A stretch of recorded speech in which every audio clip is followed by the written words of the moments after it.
ঢাকা শহরে যে খাস জমিগুলো দখল অবস্থায় আছে সেগুলো হচ্ছে পুনরায় আমাদের কর্তৃত্বে নিয়ে পার্ক, খেলার মাঠ করে সেগুলোকে সংস্থাপন করা। বায়ু দূষণের কারণে যে রোগ ব্যাধি সেটা বেড়ে যাচ্ছে এবং এটা একদম দৃশ্যমান একটা সমস্যা, যেটা নিয়ে নগরবাসী প্রতিদিনই আসলে কমপ্লেন করছে।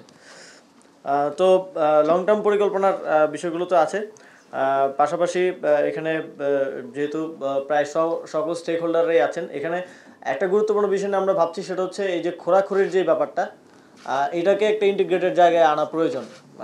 অনেকগুলো মন্ত্রণালয় এর সাথে সম্পৃক্ত, অনেকগুলো দপ্তর সংস্থা যারা খোরাখুরি করে বিভিন্ন কাজের ক্ষেত্রে। তো সেটাকে আমরা, যেহেতু আমাদের একটা কমিটমেন্টও আছে সাংবিধানিক, যে স্থানীয় সরকারকে শক্তিশালী করা, সেই জায়গা থেকে আমরা সিটি কর্পোরেশনকে একটা অথরিটি হিসেবে করার জন্য স্টেক হোল্ডারের সাথে আলোচনা করব যে কেউ খোরাখুরি করতে হলে সিটি কর্পোরেশনের অনুমতি নিতে হবে। একই রাস্তায় আমি নিজে দেখেছি যে ওই খোঁড়ার পরে 15 দিন পরে আবার খোঁড়া হয়। তো এটাকে যদি ইন্টিগ্রেটেড করা যায়, যদি খুব আর্জেন্ট কাজ না হয়, সেক্ষেত্রে সিটি কর্পোরেশন 6 মাস একবার অনুমতি দিতে পারে।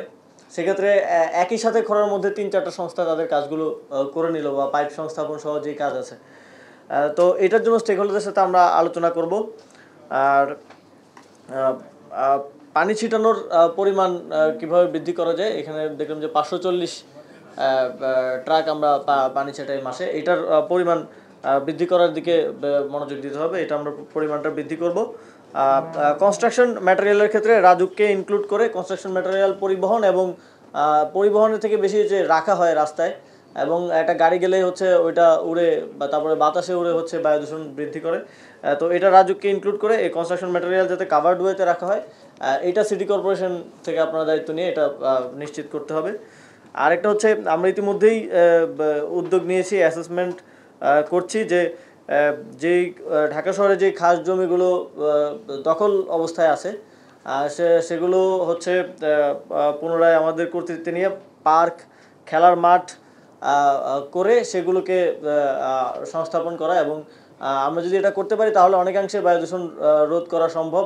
পার্ক হলে সেখানে গাছ থাকবে, খেলার মাঠ হলেও গাছপালা থাকবে। তো আমাদের যেই সিটিতে, যেই শহরে যেই বৃক্ষের পরিমাণটা কম, সেটাকে আমরা কিছুটা হলেও অ্যাড্রেস করতে পারবো। তো ঢাকা শহরে অনেক জায়গা আছে যেগুলো দখল তো হয়ে আছে, দখলের পরে সেখানে ময়লা ডাম্পিং করা হয়, করা হয়, এই জায়গাগুলোকে আমরা অ্যাড্রেস করব। আর যেটা সর্বোপরি এখন প্রয়োজন মনে হচ্ছে, সেটা হচ্ছে আগামী বর্ষার মৌসুম আসা পর্যন্ত একটা টাস্ক ফোর্স বা একটা কমিটি করে এই বায়ু দূষণের বিষয়টাকে অ্যাড্রেস করতে হবে, যাতে ইন্টিগ্রেটেডভাবে কাজ করা যায়। প্রতিদিন তো আমরা এইভাবে মিটিংয়ে হয়তো বসতে পারবো না। তো সেই জায়গা থেকে যারা স্টেক হোল্ডার্স আছেন এখানে, এই কমিটিটা লোকাল গভর্নমেন্ট হেড করবে, এবং যাতে একটা উচ্চ পর্যায়ের কমিটি আমরা ভাবতেছি। তো লোকাল গভর্নমেন্টের সচিব এটা হেড করলে ভালো হয়।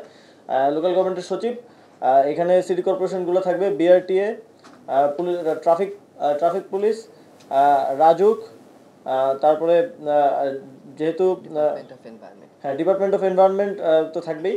আর হচ্ছে এখানে যারা এক্সপার্টরা এসেছেন, আপনাদের মধ্যে থেকে আমরা এখানে প্রতিনিধি চাই। আপনারাও এখানে আপনাদের প্রতিনিধিত্ব নিশ্চিত করে এটা আগামী 2 দিনের মধ্যেই কমিটিটা প্রস্তুত করে একটা টাস্ক ফোর্স আকারে, যাতে আমরা এই সময়টাতে অ্যাড্রেস করতে পারি সমস্যাগুলোকে, এই জন্য এই কমিটিটা করা হবে।